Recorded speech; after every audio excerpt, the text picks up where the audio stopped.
Seruan Presiden Prabowo Subianto agar jajaran kementerian maupun lembaga berhemat tak pelak mengundang perbincangan. Ya, sebab selama ini pun rakyat kebanyakan juga tidak terinformasi realisasi anggaran yang sebenar-benarnya itu seperti apa. Lantas untuk apa anggaran dihemat? Selengkapnya dalam Benang Merah, penegasan Presiden anggaran dihemat untuk rakyat.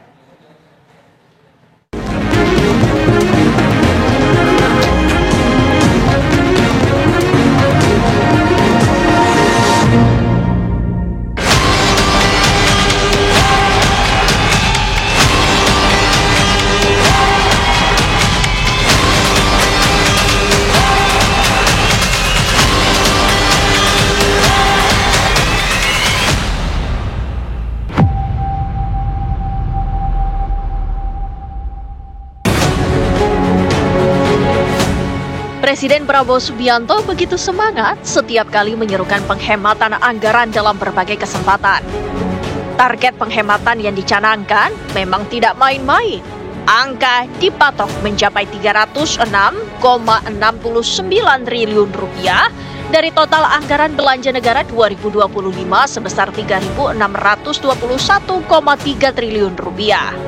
Prabowo ingin efisiensi tidak sekedar penghematan, tapi bagaimana memperbaiki belanja pemerintah sehingga menutup celah korupsi.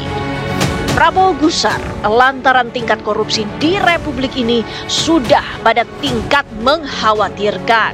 But the corruption level of my country is very alarming, to say the least. And that's why I'm determined to use all the energy, all the authority invested in me by my constitution to try to overcome this disease. Prabowo ingin buah penghematan itu realokasinya dapat digunakan untuk menyokong program-program unggulan dan strategis sebagaimana terucap dalam janji kampanye. Dalam 3 bulan kita telah memberi bukti kepada rakyat kebijakan-kebijakan kita adalah kebijakan-kebijakan yang berpihak kepada rakyat, berpihak kepada kepentingan negara. Mengarungi tahun 2025, Prabowo rajin mendengungkan selarik program unggulan prioritas dengan hasil terbaik cepat. Istilah populernya program Quick Win.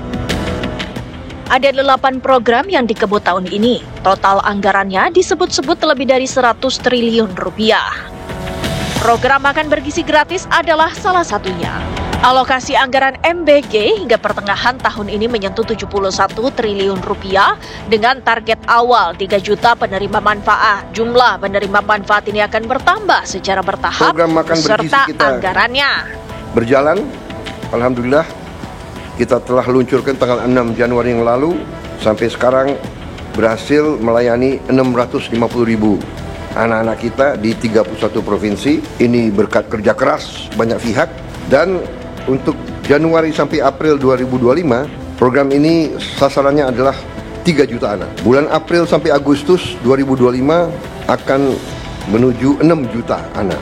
September kita harapkan 15 juta anak. Dan akhir 2025 target kita adalah semua anak-anak Indonesia bisa dapat makanan bergizi. Mengiringi program makan bergizi gratis, pemerintahan Prabowo juga mematangkan ide kebijakan penghapusan utang macet bagi para petani, nelayan, dan pelaku UMKM yang benar-benar tak sanggup lagi membayar utangnya. Aturan main soal ini termaktub dalam Peraturan Pemerintah Nomor 47 Tahun 2024 yang diteken oleh Presiden pada 5 November 2024. Diketahui, pemerintah menyusun skema penghapusan utang macet bagi 6 juta petani dan nelayan. Total utang yang akan diputihkan di sektor ini mencapai 8,3 triliun rupiah. Jumlah itu setara 1,3 juta rupiah per orang. Saya juga berterima kasih kepada Menko Perekonomian dan tim ekonomi yang telah menggagas, menyusun konsep-konsep yang diwujudkan dalam produk-produk dalam kebijakan-kebijakan yang pro rakyat, penghapusan hutang kepada petani dan nelayan yang mengalami kesulitan membayar sekian belas tahun. Sadar program unggulan yang digaungkan membutuhkan anggaran jumbo, Prabowo mengaku sampai-sampai pihaknya ikut mengecek mata anggaran hingga kesatuan terperinci.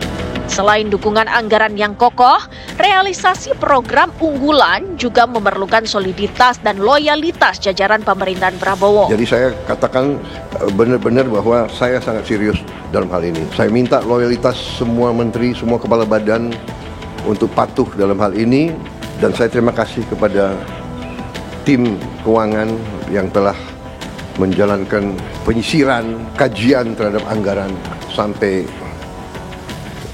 serinci-rincinya.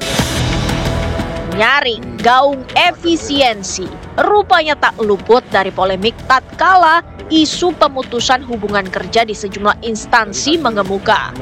Isu itu menyusul tidak diperpanjangnya sejumlah tenaga kerja honorer di instansi penyiaran plat merah, TVRI, dan RRI. Pemahaman yang tak seragam pun ditengarai sebagai pemantiknya. Mereka ini adalah pekerja tenaga honorer di TVRI, dan mereka ini sebetulnya kontraknya habis, iya benar, tetapi mereka itu sudah 7 tahun bergabung di TVRI. Jadi status mereka adalah tenaga honorer yang ketika kemudian ada perintah efisiensi, mereka memasukkan tenaga honorer itu bukan di belanja pegawai, tapi mereka itu masuknya di belanja barang dan jasa. Ketika itu dipotong, ya mereka kemudian harus di PHK. Guidance atau panduan ya, ini sudah jelas apa saja yang perlu dilakukan penghematan. Satu yang tidak boleh dipotong itu tadi belanja pegawai, Mbak. Ya, belanja pegawai itu tidak boleh dipotong karena ini kan layanan dasarnya buat pegawai itu sendiri. Dalam artian gaji pegawai begitu ya? Betul. Lalu yang kedua, ini juga adalah yang terkait dengan bantuan sosial. Kemudian juga yang terkait dengan subsidi-subsidi yang diberikan, dan itu pasti dampaknya untuk pelayanan masyarakat sangat besar ya.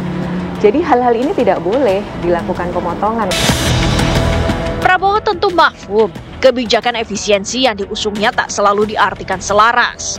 Tapi Presiden juga tak jemu mengingatkan bahwa orientasi para pemangku kebijakan adalah NKRI.